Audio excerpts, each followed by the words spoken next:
నిరుద్యోగ యువతకు ఉపాధి అవకాశాలు కల్పించేందుకు తూర్పుగోదావరి జిల్లా కలెక్టర్ కార్యాలయం ప్రాంగణంలో జూలై 22న ఉదయం 10 గంటలకు మెగా జాబ్ మేళా నిర్వహించినట్లు జిల్లా కలెక్టర్ కీర్తి చేకూరి తెలిపారు. ఈ జాబ్ మేళాలో ప్రముఖ సంస్థలైన హెచ్సిఎల్, టెక్ మహీంద్రా, క్లౌడ్ మెలో, GSL hospital, Voltas limited, Prithvi Toyota, Airtel fibre, vision drugs private limited, Tagore laboratories, PhonePe, Innosource, Karur Vysya bank, Joyalukkas jewellery, MedPlus, NB motors తదితర సంస్థలు పాల్గొని 1585 పోస్టుల భర్తీకి ఇంటర్వ్యూలు నిర్వహిస్తామని పేర్కొన్నారు. ఐటీఐ, పాలిటెక్నిక్ అర్హత కలిగిన అభ్యర్థుల కోసం ప్రత్యేకంగా 565 పోస్టులు ఇంటర్వ్యూలకు నిర్వహించినట్లు తెలిపారు. 10వ తరగతి, ఇంటర్మీడియట్, ఐటీఐ, పాలిటెక్నిక్ లేదా డిగ్రీ లేదా అంతకంటే పై విద్యార్థి కలిగి 19 నుంచి 40 సంవత్సరాల మధ్య వయసు గల ఆసక్తి కొన్న అభ్యర్థులు, నిరుద్యోగ యువత ఈ జాబ్ మేళాకు హాజరు కావచ్చని విజ్ఞప్తి చేశారు. ఎంపికైన అభ్యర్థులకు వెంటనే ఉద్యోగ నియామక పత్రాలు అందించేందుకు చర్యలు తీసుకుంటామని తెలిపారు. మరిన్ని వివరాలకు 8328507473 నంబర్లో సంప్రదించాలని సూచించారు. తూర్పుగోదావరి జిల్లాకు చెందిన 10వ తరగతి, ఇంటర్లో ప్రతిభ కనబరిచిన విద్యార్థులకు జిల్లా పాఠశాల విద్యాశాఖ ఆధ్వర్యంలో షైనింగ్ స్టార్స్ ప్రతిభ అవార్డుల ప్రధానోత్సవం రేపు ఉదయం 10 గంటలకు రాజమహేంద్రవరంలోని జాంపేట పోలీస్ కన్వెన్షన్ సెంటర్లో నిర్వహించనున్నట్లు జిల్లా పాఠశాల విద్యాశాఖ అధికారి కె వాసుదేవరావు తెలిపారు. ఈ సందర్భంగా విద్యార్థులను ఘనంగా సన్మానించి అవార్డులు ప్రదానం చేయనున్నట్లు డిఈఓ వాసుదేవరావు వెల్లడించారు. జిల్లా కలెక్టర్ చేకూరి కీర్తి అధ్యక్షతన జరిగే ఈ కార్యక్రమంలో జిల్లా ఇన్ఛార్జ్ మంత్రి డాక్టర్ నిమ్మల రామానాయుడు, పర్యాటక సాంస్కృతిక శాఖ మంత్రి Kandula Durgesh, Rajahmundry urban MLA Adireddy Srinivas, rural శాసనసభ్యులు గోరంట్ల బుచ్చయ్య చౌదరి, ఇతర ప్రజాప్రతినిధులు, అధికారులు, వివిధ కార్పొరేషన్ చైర్మన్లు, సభ్యులు ముఖ్య అతిథులుగా హాజరవుతారు. తూర్పుగోదావరి జిల్లా కలెక్టర్ కీర్తి చేకూరి రంగంపేటలో గ్రామ పంచాయతీ కార్యాలయం, ప్రాథమిక ఆరోగ్య కేంద్రాన్ని, రాజానగరం జడ్పీ హైస్కూల్ను ఆకస్మికంగా తనిఖీ చేశారు. గ్రామ పంచాయతీ కార్యాలయానికి చేరుకున్న కలెక్టర్ స్వచ్ఛాంధ్ర, స్వర్ణాంధ్ర కార్యక్రమానికి సంబంధించిన అంశాలపై అధికారులతో సమీక్ష నిర్వహించారు.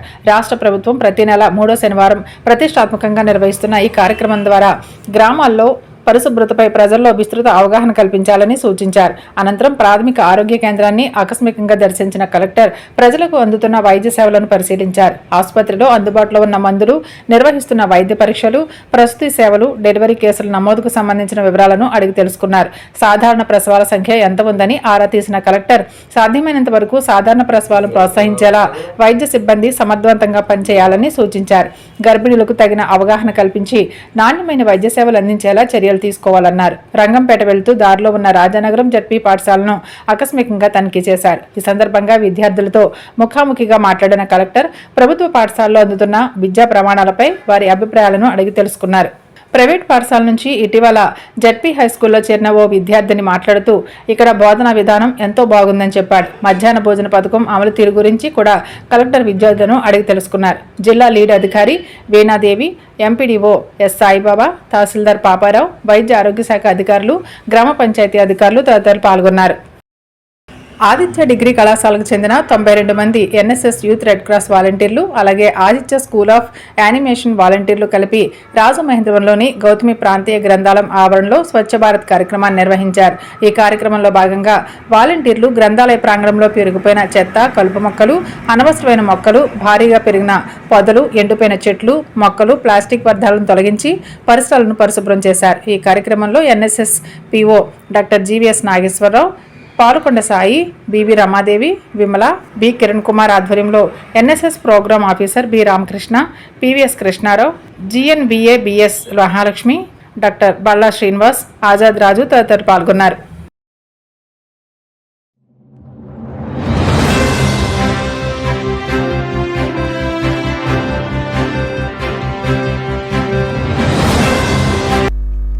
నమస్కారం. సిసిసి డిజిటల్ 2:30 PM న్యూస్కు స్వాగతం. ముందుగా ముఖ్యాంశాలు. గుడివాడలో స్వర్ణాంధ్ర, స్వచ్ఛాంధ్ర కార్యక్రమంలో పాల్గొన్న సీఎం చంద్రబాబు చెత్త నిర్వహణలో ప్రతి కుటుంబం భాగస్వామ్యం కావాలని సూచన. అమలాపురం కలెక్టరేట్లో జలవనరుల శాఖ మంత్రి నిమ్మల రామానాయుడు సమీక్ష. ఖరీఫ్ సీజన్లో సాగునీటిని సక్రమంగా పంపిణీ చేయాలని అధికారులకు ఆదేశం. క్షేత్రస్థాయిలో బలాబలాలను బేరీజ్ వేసుకుని స్థానిక సంస్థల ఎన్నికల్లో పోటీ చేస్తామన్న మంత్రి నాదెండ్ల. ఎన్డీఏ గెలిపే ధ్యేయంగా సమాయత్తమవుతున్నామని స్పష్టీకరణ. స్విమ్స్ ఉద్యోగ నియామకాల్లో చంద్రబాబు బంధువు ఆదిశేషయ్య అవినీతి చక్రం తిప్పుతున్నారు. టీటీడీ మాజీ చైర్మన్ భూమన కరుణాకర్ రెడ్డి ధ్వజం.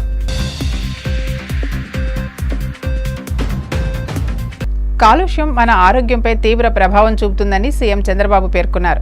గుడివాడలో స్వర్ణాంధ్ర స్వచ్ఛాంధ్ర కార్యక్రమంలో సీఎం పాల్గొని అమృత్ 2.0 AIUDF శిలాఫలకాన్ని ఆవిష్కరించారు. స్వర్ణ పంచాయతీ ఉద్యోగులకు స్వచ్ఛ అవార్డులు అందజేశారు. ఈ సందర్భంగా సీఎం చంద్రబాబు మాట్లాడుతూ చెత్త నిర్వహణలో ప్రతి కుటుంబం భాగస్వామ్యం కావాలని సూచించారు. ఇంట్లోనే తడి, పొడి చెత్తలను వేరు చేసుకోవాలని తెలిపారు. తడి చెత్తను కంపోస్ట్గా తయారు చేసుకోవాలని పేర్కొన్నారు. అక్టోబర్ 2వ తేదీ నాటికి చెత్త లేకుండా చేస్తామని చెప్పారు. ఈ నెలలోనే తల్లికి వందనం కింద డబ్బులు వేస్తామని వెల్లడించారు. పట్టిసీమ నిర్మిస్తుంటే చాలా మంది వ్యతిరేకించారని సీఎం వ్యాఖ్యానించారు. 12 నెలల్లో పట్టిసీమ పూర్తి చేసి కృష్ణా డెల్టాకు నీళ్లిచ్చామని అన్నారు. 2027 మార్చి నాటికి పోలవరం పూర్తి చేసి జాతికి అంకితం ఇస్తామని తెలియజేశారు. మీ అందరి అభిమానం చూస్తే నేను అనుకున్న దానికంటే ముందే స్వచ్ఛాంధ్ర స్వర్ణాంధ్ర సాధిస్తామనే నమ్మకం నాకు కలిగింది. అందుకు మీ అందరికీ మనస్ఫూర్తిగా ధన్యవాదాలు. రాముగారు, వెనుగండ్ల రాముగారు స్థానిక శాసనసభ్యులు, సమర్థవంతంగా పనిచేస్తున్నాడు. అమెరికా నుంచి వచ్చాడు. అలవాటు పడతాడా లేదా అనుకున్నాం, కానీ చాలా బాగా పనిచేస్తున్నాడు. మనస్ఫూర్తిగా అభినందనలు. ఇప్పుడే గౌరవ ఎంపీ బాలశౌరి గారు వేరే కార్యక్రమం నుండి వెళ్ళారు. ఎంపీగా జనసేన పార్టీని సమర్థవంతంగా పనిచేస్తున్నారు. సహచర మంత్రివర్గులు నారాయణ గారు, సుభాష్ గారు, రవీంద్ర గారు, ఇంకో పక్కన మున్సిపల్ అడ్మినిస్ట్రేషన్ సురేష్ కుమార్ గారు, స్వచ్ఛాంధ్ర చైర్మన్ పట్టాభిరామ్ గారు, కలెక్టర్ బాలాజీ గారు, ఇక్కడ ఇద్దరు సాసా బెనిఫిషరీస్ ఉన్నారు. చిన్న అదే మరి కనకదుర్గ కస్తూరి దుర్గ గారు. అందరికీ మనస్ఫూర్తిగా నమస్కారాలు. ఈరోజు నేను వచ్చింది మామూలుగా ఇనాగరేషన్కి వస్తూ ఉంటాం, కానీ 18వసారి 1.5 సంవత్సరం నుంచి 3వ శనివారం వస్తే నాకు గుర్తొచ్చే ఏకైక కార్యక్రమం స్వచ్ఛాంధ్ర స్వర్ణాంధ్ర కార్యక్రమం. ఇది నా మనసుకు చాలా దగ్గరుండే కార్యక్రమం. ఇది ఒక పవిత్రమైన కార్యక్రమం. అలాంటి పవిత్రమైన కార్యక్రమం ఈరోజు ఒక యుగ పురుషుడు నందమూరి తారక రామారావు గారి పుట్టిన స్వస్థలం, మొట్టమొదటిసారిగా ఎమ్మెల్యేగా నిలబడింది ఇక్కడిని నిలబడిన స్థలం ఈ గుడివాడ ఒక పుణ్యక్షేత్రం అని మరొక్కసారి మీ అందరికీ తెలియజేస్తున్నా. ఎన్టీఆర్ రాజకీయాల్లోకి వచ్చింది అధికారం కోసం కాదు. మీరు ఈ విషయం గుర్తుపెట్టుకోవాలి.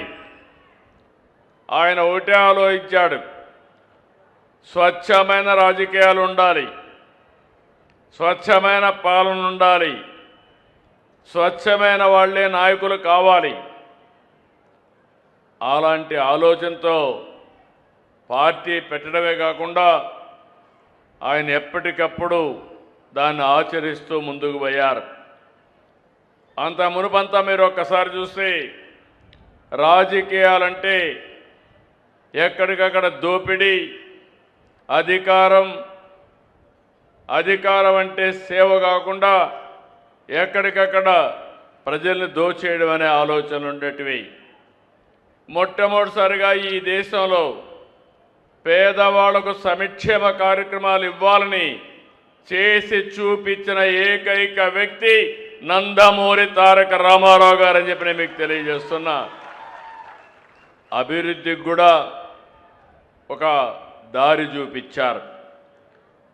ఆయన ఏ దారి చూపించాడో ఆ స్ఫూర్తితో 44 ఏళ్లుగా పనిచేస్తుంది పార్టీ. నా ఆలోచన ఒకటి, తెలుగు జాతి ప్రపంచంలోనే నెంబర్ 1గా ఉండాలనేది నా ఆకాంక్ష. భారతదేశంలో ఆంధ్రప్రదేశ్ రాష్ట్రం నెంబర్ 1గా ఉండాలనేది నా ఆలోచన. 70 ఏళ్ల చరిత్రలో ఖరీఫ్ సీజన్ మొదలై 50 రోజులైనా వర్గాలు లేకపోవడం ఇదే మొదటిసారని, సూపర్ ఎల్నినో కారణంగా సీలేరు నుంచి విద్యుత్ ఉత్పత్తిని నిలిపివేసి సాగునీటిని సరఫరా చేస్తున్నామని, ప్రతి నీటి చుక్కను ఒడిసి పట్టుకుని సాగునీరు అందించాలన్న సీఎం చంద్రబాబు సూచనతో సాగునీటి ఎద్దడి లేకుండా చర్యలు తీసుకుంటున్నామని జలవనరుల శాఖ మంత్రి నిమ్మల రామానాయుడు అన్నారు. అంబేద్కర్ కోనసీమ జిల్లా అమలాపురం కలెక్టరేట్లో కలెక్టర్ ఆర్ మహేష్ కుమార్ అధ్యక్షతన జిల్లాలోని ఇరిగేషన్, వ్యవసాయ, రెవెన్యూ శాఖల అధికారులతో పాటు సాగునీటి సంఘాల ప్రతినిధులతో నిర్వహించిన సమీక్షలో మంత్రి పాల్గొన్నారు. కోనసీమకు చెందిన ఎమ్మెల్యేలు బండారు సత్యానందరావు, దాట్ల బుచ్చిరాజు, దేవ వరప్రసాద్ పాల్గొన్నారు. సెంట్రల్ డెల్టాలో సాగునీటి సక్రమ నిర్వహణపై అధికారులకు దిశానిర్దేశం చేశారు.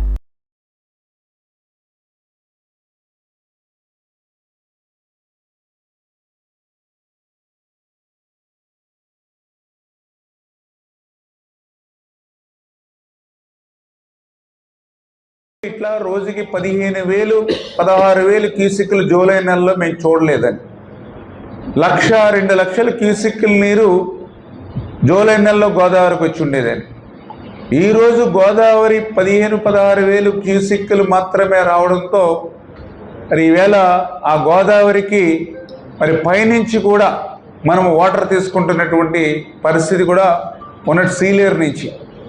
ఎందుకంటే నిన్న కూడా ఎలక్ట్రిసిటీ ఎవరైతే జెన్కో వాళ్ళ అధికారులు కూడా ఫోన్ చేశారు, సీలేరు నుంచి మీరు ఇప్పుడు వాటర్ తీసుకుంటూ ఉన్నారు, మాకు పవర్ సప్లై కూడా ఇబ్బంది వస్తుందని. అంటే అవసరమైతే కరెంటు ఎంత రేట్ అయినా పెట్టి కొనుక్కోవచ్చు, కానీ నీరు కొనుక్కుందామన్నా దొరకదు అని చేత తప్పదని చెప్పాం.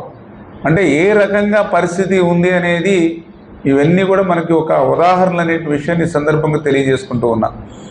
ఇటువంటి స్థితిలో గౌరవ ముఖ్యమంత్రి చంద్రబాబు నాయుడు గారు ఆలోచన ఒక్కటే, ప్రతి నీటి బిందువును మనం ఒడిసి బట్టి పొదుపు పాటించి ఆఖరి ఎకరం వరకు అందించాలనేటువంటి చంద్రబాబు నాయుడు గారి ఆలోచన.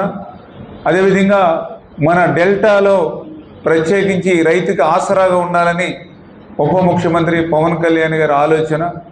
అందులో భాగంగానే ఈ యొక్క ప్రాంతంలో అంటే ఇటు central delta, eastern delta, west delta 14,700 క్యూసెక్లు నీరిస్తూ ఉన్నాం ఈరోజు ధవళేశ్వరం నుంచి. గతంలో కంటే ఎక్కువ నీరిస్తూ ఉన్నాం. అయినా కూడా శివార ప్రాంతాల్లో నీటి ఎద్దడి వస్తూ ఉంది. ఎందుకంటే 70% కెనాలు, 30% వర్షాలు, ఆ రకంగా డిజైన్ చేశారు ఈ కెనాల్ వ్యవస్థను. దురదృష్టవశాత్తు ఆ 30% రెయిన్ పడకపోవడం వల్ల టోటల్ స్ట్రెస్ అంతా కూడా కెనాల్స్ మీదకి రావడంతో ఈవేళ శివార ప్రాంతాల్లో ఈ రకమైనటువంటి ఇబ్బంది వస్తూ ఉంది. అందుకే ఈ central delta, eastern delta, western delta స్వయంగా పర్యవేక్షణ చేసి ధవళేశ్వరం బ్యారేజ్ దగ్గర నుంచి శివారు ప్రాంతం వరకు మోటార్ సైకిల్ మీదే కాలవ గట్ల వెంబడి పయనిస్తూ ప్రతి లాకులోనూ కూడా ఉండవలసినటువంటి రీడింగ్ ఎంత, ప్రస్తుత రీడింగ్ ఎంత ఉంది, ఎందుకు రీడింగ్ తగ్గుతున్నటువంటి పరిస్థితి, ఈ యొక్క రీడింగ్ని మనం నిలబెట్టాలంటే ఏ రకమైనటువంటి చర్యలు తీసుకోవాలి అనేది అవగాహన, మరియు అదేవిధంగా అధికారులకు కూడా సూచనలు, సలహాలు ఇవ్వాలనేటువంటి ఆలోచనతో ఈరోజు ధవళేశ్వరం హెడ్ వర్క్స్ దగ్గర నుంచి, లొల్లలాకల దగ్గర నుంచి కొత్తపేట, పీగన్నవరం, అమలాపురం, మమ్మిడివరం ఇట్లా ఈ లాకులన్నింటినీ కూడా ఈరోజు ఉదయం నుంచి కూడా పర్యవేక్షణ చేస్తూ వస్తున్నటువంటి పరిస్థితి అని చెప్పి మీ ద్వారా తెలియజేసుకుంటూ, రాబోయే స్థానిక సంస్థల ఎన్నికల్లో ఎన్డీఏ కూటమి విజయమే లక్ష్యంగా జనసేన పార్టీ సమాయత్తమవుతుందని జనసేన పార్టీ పీఎస్సీ చైర్మన్ మంత్రి నాదెండ్ల మనోహర్ తెలిపారు. పార్టీ బలంగా ఉన్న ప్రాంతాల్లో జనసేన తప్పకుండా పోటీ చేస్తుందని స్పష్టం చేశారు. ఇప్పటం సభలో ప్రభుత్వ వ్యతిరేక ఓటు చేరకూడదనే ఉద్దేశంతో పార్టీ అధ్యక్షులు పవన్ కళ్యాణ్ చేసిన ప్రకటనకు కట్టుబడి 2024 సార్వత్రిక ఎన్నికల్లో ఎన్డీఏ కూటమి గెలుపును దృష్టిలో ఉంచుకుని త్యాగాలు చేశామని, అదే ఫార్ములా స్థానిక సంస్థల ఎన్నికల్లో కూడా వర్తిస్తుందనుకోవడం పొరపాటని తెలిపారు. ఎన్డీఏ కూటమి సమావేశంలో పొత్తులపై నిర్ణయం తీసుకుంటామని తెలిపారు. కూటమి బలోపేతమే ప్రధాన లక్ష్యమని స్పష్టం చేశారు. జనసేనలో కష్టపడి పనిచేసే వారికి ఎన్నికల్లో పోటీ చేసే అవకాశం కల్పిస్తామన్నారు. పట్టణంలోని 30, 31, 32 వార్డుల్లో ఉదయం నుంచి మున్సిపాలిటీ అధికారులతోటి స్థానిక ప్రజాప్రతినిధులు, 3 పార్టీల నాయకులు క్షేత్రస్థాయిలో మేము పర్యటిస్తూ ఉన్నాం. ప్రజల దగ్గరికి వెళ్ళినప్పుడు ఎక్కువగా మేము అందిస్తున్న సంక్షేమ కార్యక్రమాల గురించి పూర్తి స్థాయిలో సంతృప్తి వ్యక్తపరచడం జరిగింది. ఒక విధంగా చెప్పాలంటే ఇన్ని ఆర్థిక ఇబ్బందులు కూడా గౌరవ ముఖ్యమంత్రి గారు చంద్రబాబు నాయుడు గారు, అదేవిధంగా రాష్ట్ర ఉప ముఖ్యమంత్రి పవన్ కళ్యాణ్ గారు సమన్వయపరుచుకుంటూ ప్రభుత్వంలో అటువంటి లోటు లేకుండా, ప్రజలకి ఎక్కడ ఇబ్బంది కలగకుండా క్షేత్రస్థాయిలో లబ్ధిదారుని గుర్తించినప్పుడు అర్హత ఉన్న ప్రతి ఒక్కరికి సంక్షేమం ద్వారా ప్రతి నెల మనం అందించే సుమారు 3,000 కోట్ల రూపాయల ఆర్థిక సాయం పెన్షన్ ద్వారా ప్రజలకు చేరుతోందనేది ఒక సంతృప్తిని ఇచ్చింది ఈ రోజున. అదేవిధంగా అభివృద్ధి కార్యక్రమాల్లో క్షేత్రస్థాయిలో ఉన్న రోడ్ల విషయంలో కానివ్వండి, సైడ్ కాలువల విషయంలో కానివ్వండి, మరమ్మతులు చేయాల్సిన ప్రాంతాల్లో ప్రజలు మా దృష్టికి తీసుకొచ్చినప్పుడు ఆల్రెడీ మేము ఒక ప్రణాళిక సిద్ధం చేసుకుని ఈ 31వ వార్డు అమరావతి ప్లాట్స్లోనూ, అదేవిధంగా 30 వార్డులో గతంలో చేపట్టిన కొన్ని ప్రధానమైన కాలువలు స్టామ్ వాటర్ డ్రైన్ అయితే మనం చేసాము. చెంచుపేట బ్రిడ్జ్ దగ్గర నుంచి మనం జేఎంజే కాలేజ్ వరకు వీటన్నిటిని కూడా ఇంకా మౌలిక సదుపాయాలు కల్పించాలని తపంతో పనిచేస్తున్న వివిధ శాఖల్ని సమన్వయపరుచుకుంటూ ముందుకు వస్తూ ఉన్నాం. ఈ ఒక్క ప్రాంతంలోనే దాదాపు 10,50,00,000 రూపాయలు మంజూరు చేశాం. వర్కులు వివిధ దశలో ఉన్నాయి. చేయాల్సినవి ముందుగా మేము సిపిడిసిఎల్ నుంచి కరెంటు సమస్య ఎక్కడ లేకుండా, వోల్టేజ్ సమస్య ఎక్కడ లేకుండా ఒక యుద్ధ ప్రాతిపదిన ట్రాన్స్ఫార్మర్లు మార్చుకునే విధంగా ఈ రోజు నుంచే కార్యక్రమం మొదలు పెడతాం.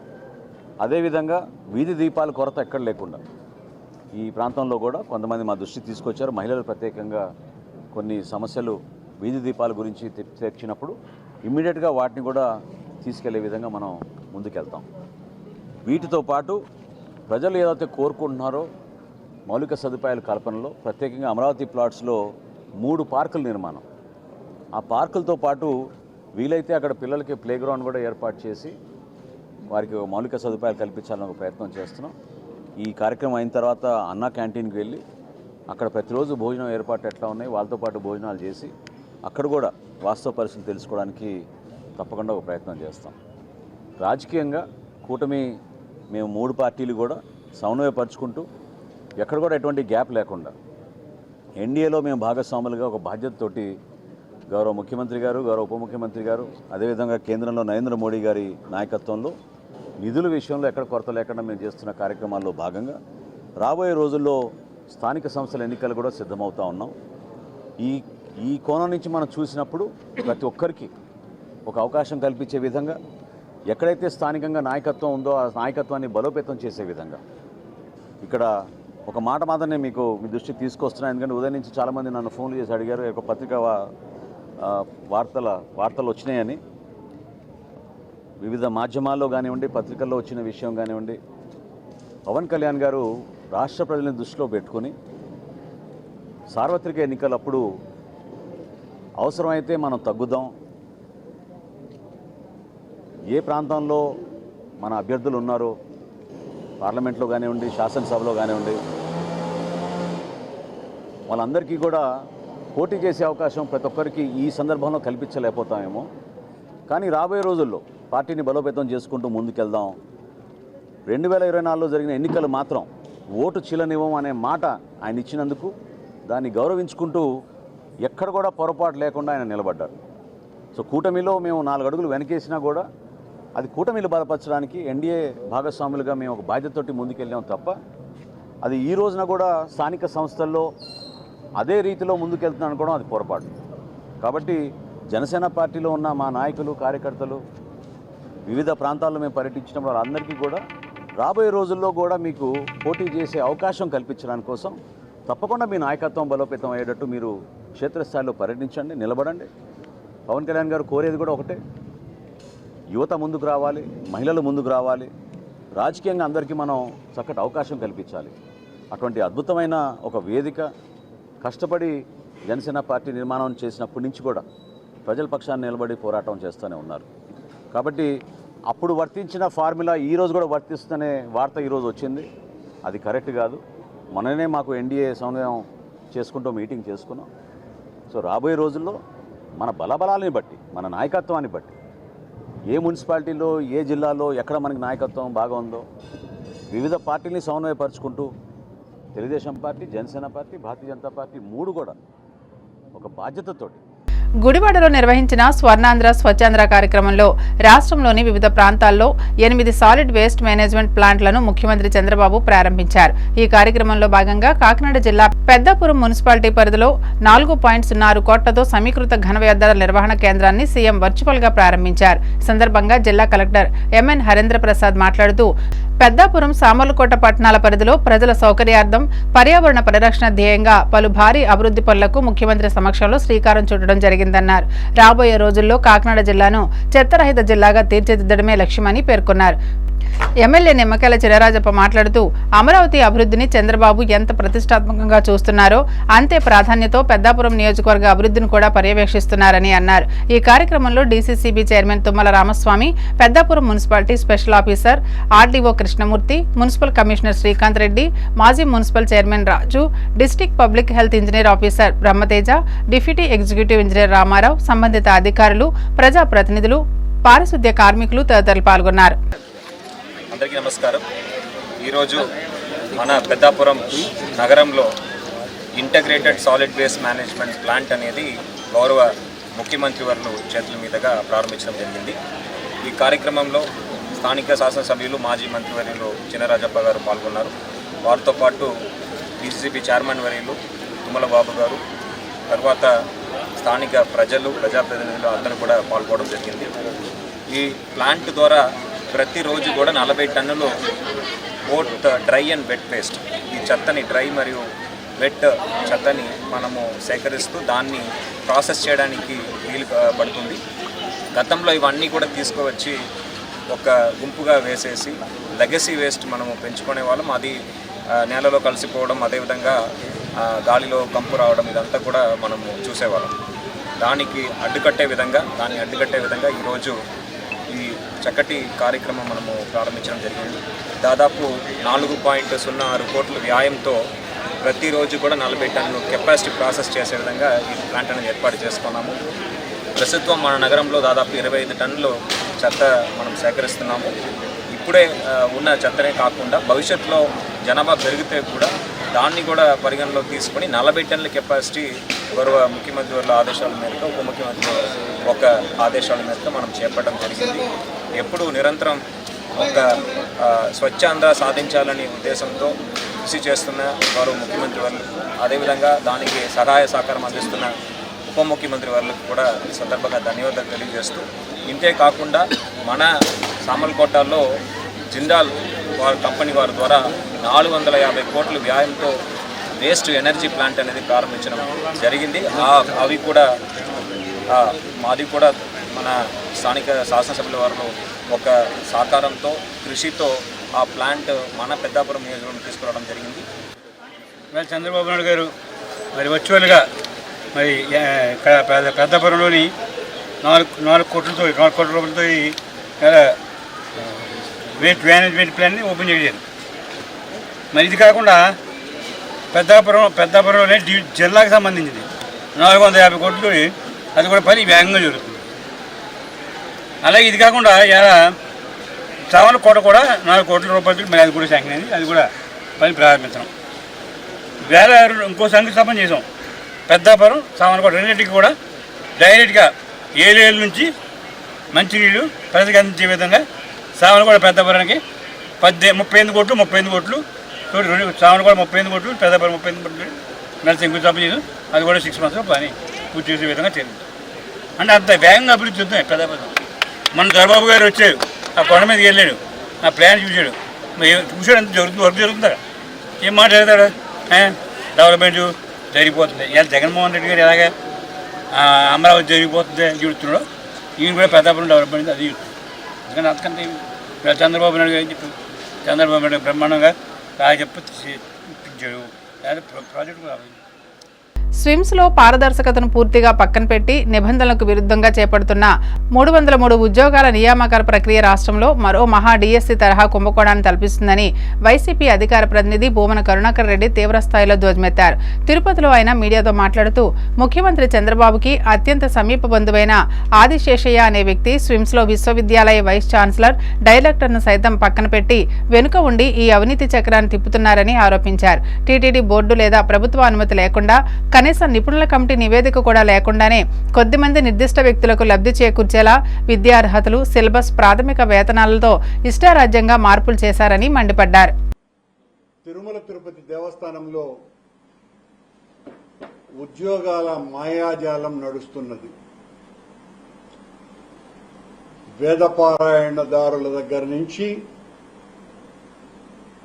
ఇంజనీర్లు, ఇప్పుడు కొత్తగా స్విమ్స్లో 303 నియామకాలకు సంబంధించి నోటిఫికేషన్ను ఇచ్చినారు. ఇది మరో డిఎస్సి తరహా స్కామ్గా అందరి నోట వినపడుతోంది. నిబంధనల ఉల్లంఘన జరిగిందని, విద్యార్హతలు, అనుభవం, వేతనాలలో ఇష్టారాజ్యంగా మార్పులు జరిగాయని, బోర్డు అనుమతి, నిపుణుల కమిటీ నివేదికలు, ప్రభుత్వ ఆమోదం ఇవేవీ లేకుండానే ఇలాంటి మార్పులు చేశారు అని ఆరోపణలు వెల్లువెత్తుతున్నాయి. దాదాపు 236 నర్సింగ్ పోస్టులకి, 24 బ్యాక్లాగ్ పోస్టులకి, 212 రెగ్యులర్ పోస్టులు, అలాగే పారామెడికల్ పోస్టులు 19, నాన్ మెడికల్ పోస్టులు 48 ఉద్యోగాలకు నోటిఫికేషన్ విడుదల చేసింది స్విమ్స్. దీనికి సంబంధించి సహజంగా ఉండేటువంటి నియామకాల్లో జరిగే పారదర్శకతకు పూర్తిగా తూట్లు పొడిచారు. అర్హతలు, సిలబస్, నియామక విధానాలపైన తీవ్రమైనటువంటి ఆందోళన వ్యక్తమవుతోంది. పారదర్శకంగా నిబంధనలకు అనుగుణంగా నిర్వహించాల్సినటువంటి అభ్యర్థులు, నియామకాల వ్యవహారం ఇప్పుడు చర్చనీయాంశంగా మారింది. కొన్ని నియామకాల ప్రక్రియల్లో మెథడ్ ఆఫ్ రిక్రూట్మెంట్, విద్యార్హతలు, అనుభవం వంటి కీలక అంశాలను కొందరు వ్యక్తులకు అనుకూలంగా మార్చుకున్నట్టుగా తీవ్రమైన ఆరోపణలు వస్తున్నాయి. చంద్రబాబు నాయుడు గారికి సమీప బంధువైనటువంటి ఒక వ్యక్తి స్విమ్స్ లో చక్రం తిప్పుతున్నాడు. విష్ణు చక్రం కంటే స్పీడుగా ఈ ఆదిశేషయ్య, ఆయన పేరు కూడా మళ్ళా ఆదిశేషయ్య చక్రం బలంగా తిరుగుతున్నది స్విమ్స్ లో. తమాషా ఏంటంటే ఈ నియామకాలలో సాక్షాత్తు స్విమ్స్ విశ్వవిద్యాలయ వైస్ ఛాన్సలర్ మరియు డైరెక్టర్ పదవిలో ఉన్నటువంటి వ్యక్తి అయిన డాక్టర్ ఆర్వి కుమార్ నే పక్కకు దోచేసినారు. బోర్డు డైరెక్టర్ ను దీనికి సంబంధించిన కమిటీకి అధ్యక్షునిగా నియమించారని తెలుస్తోంది. ఈ నియామక ప్రక్రియకు పర్యవేక్షించేందుకు శాఖాధిపతిగా ఈ ఆదికృష్ణయ్యను నియమించారట. ఆయనపై అవినీతి ఆరోపణలు ఉన్న సంగతి అందరికీ తెలిసిందే. మొన్న జరిగినటువంటి ఒక సంవత్సరంలోపు 100 మంది డాక్టర్ల నియామకాలలో ఎంత పెద్ద ఎత్తున గోల్మాల్ జరిగింది. ఆ 100 మంది డాక్టర్ల నియామకాల్లో కోట్ల రూపాయల డబ్బులు దొర్లినాయి. దానికి ప్రధానమైనటువంటి పాత్ర పోషించింది ఈ విష్ణు చక్ర ఆదిశేషయ్య గారేనని అందరి నోరా అక్కడి స్విమ్స్ లో ఎవరిని అడిగినా తెలుస్తోంది. భారత అంతరిక్ష రంగంలో సరికొత్త చరిత్ర లిఖిస్తూ తొలి ప్రైవేట్ ఆర్చిటాల్ రాకెట్ విక్రమ్-1 విజయవంతంగా నింగిలోకి దూసుకువెళ్లింది. పూర్తి స్వదేశీ పరిజ్ఞానంతో హైదరాబాద్కు చెందిన స్టార్టప్ సంస్థ స్కైరూట్ ఏరోస్పేస్ అభివృద్ధి చేసిన ఈ రాకెట్ ప్రయోగం అంతరిక్ష వాణిజ్యంలో దేశానికి కొత్త ద్వారాలు తెరిచింది. తిరుపతి జిల్లా శ్రీహరికోటలోని సతీష్ ధావన్ స్పేస్ సెంటర్ షార్ వేదికగా జరిగిన ఈ చారిత్రాత్మక ప్రయోగం విజయవంతమైన వెంటనే ప్రధాని మోదీ స్కైరూట్ బృందానికి ఫోన్ చేసి అభినందించారు. సతీష్ ధావన్ అంతరిక్ష కేంద్రంలో సంబరాలు జరుగుతున్న సమయంలో వచ్చిన ఈ కాల్లో యువ శాస్త్రవేత్తల కృషిని ప్రధాని ప్రశంసించారు. Views coming from the tracking cameras and isn't this quite something? विक्रम-1 ने अपनी उड़ान भरनी है, प्रथम चरण का प्रज्वलन प्रारंभ हो चुका है। विक्रम-1 ने प्रक्षेपण पथ को लांघकर आकाश को भेदने का निर्णय ले लिया है, एक ब्रह्मास्त्र की तरह। द्वितीय चरण अपना सफलतापूर्वक कार्य पूरा कर रहा है। The vehicle is at an altitude of 89 kilometers, traveling at 2.6 kilometers per second. Of course, our target velocity for today is 7.6. S2 performance normal. We've just heard call out that the S2 performance or the stage 2 performance is nominal.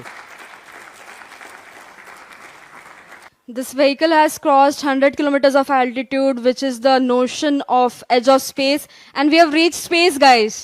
Congratulations, Vikram-1 is in space. हमारा यान अंतरिक्ष तक पहुंच चुका है। S4 thrust cut off.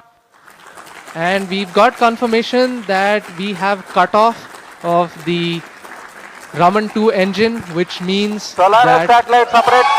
and we have separation of the Scope Solaris satellite satellite and the Scope satellite. Vikram-1 Both satellites have been deployed successfully, Handing over to mission and we director. have reached space on our first attempt successfully. इतिहास में पहली बार एक यान ने अपने प्रथम परीक्षण उड़ान में ही उपग्रहों को उनकी निर्धारित कक्षा में स्थापित कर दिया है। And now comes something very, very interesting. You can see on your screen from on board the cosmic bloom and the micro art. And we have sun rising behind it. It is the dawn of a new space era. ये एक नए अंतरिक्ष युग का प्रारंभ है। सूर्य के किरण ने ये प्रकाशित कर दिया है। Skyroot has actually completely redefined orbital flights, I guess, forever. Yes, अवश्य ये कथन बिल्कुल सही है। Thank you for being with us on this historic journey today. With Raman 2 and Vikram-1 now safely in orbit, we are not just reaching space, we are opening space for all. आज की इस ऐतिहासिक उड़ान में हमारे साथ जुड़ने के लिए आपका हार्दिक धन्यवाद। कौन बोल रहे हैं? Sir, we are very privileged to hear you. First, your voice after the success. Bharat और पूरी टीम, सबसे पहले तो आपको बहुत बहुत बधाई। आपने दो काम किए हैं। एक तो चलिए बहुत बहुत अभी आपको कुछ न कुछ काम होगा, लेकिन सबसे पहले मेरा आपकी टीम को सचमुच में मुझे देखकर तो खुशी हो रही थी कि इतने मेरे देश के नौजवान क्या कमाल कर रहे हैं। यही मेरे लिए खुशी की बात थी। बहुत बहुत बधाई फिर से एक बार और बहुत बहुत शुभकामनाएं। और आपने जो टारगेट तय किया है वो समय से पहले टारगेट पूरा हो गया, मुझे पक्का विश्वास है। Thank you sir, thanks a lot. हम जरूर कोशिश करेंगे. All the best. Thank you. వార్తలు ముగించే ముందు ముఖ్యాంశాలు మరోసారి. గుడివాడలో స్వర్ణాంధ్ర స్వచ్ఛాంధ్ర కార్యక్రమంలో పాల్గొన్న సీఎం చంద్రబాబు చెత్త నిర్వహణలో ప్రతి కుటుంబం భాగస్వామ్యం కావాలని సూచన. అమలాపురం కలెక్టరేట్లో జలవనరుల శాఖ మంత్రి నిమ్మల రామానాయుడు సమీక్ష. ఖరీఫ్ సీజన్లో సాగునీటిని సక్రమంగా పంపిణీ చేయాలని అధికారులకు ఆదేశం. క్షేత్రస్థాయిలో బలాబలాలను బేరీజ్ వేసుకుని స్థానిక సంస్థల ఎన్నికల్లో పోటీ చేస్తామన్న మంత్రి నాదెండ్ల. ఎన్డీఏ గెలిపే ధ్యేయంగా సమాయత్తమవుతున్నామని స్పష్టీకరణ. స్విమ్స్ ఉద్యోగ నియామకాల్లో చంద్రబాబు బంధువు ఆదిశేషయ్య అవినీతి చక్రం తిప్పుతున్నారు. టీటీడీ మాజీ చైర్మన్ భూమన కరుణాకర్ రెడ్డి ధ్వజం. CC సమాప్తం. నమస్కారం.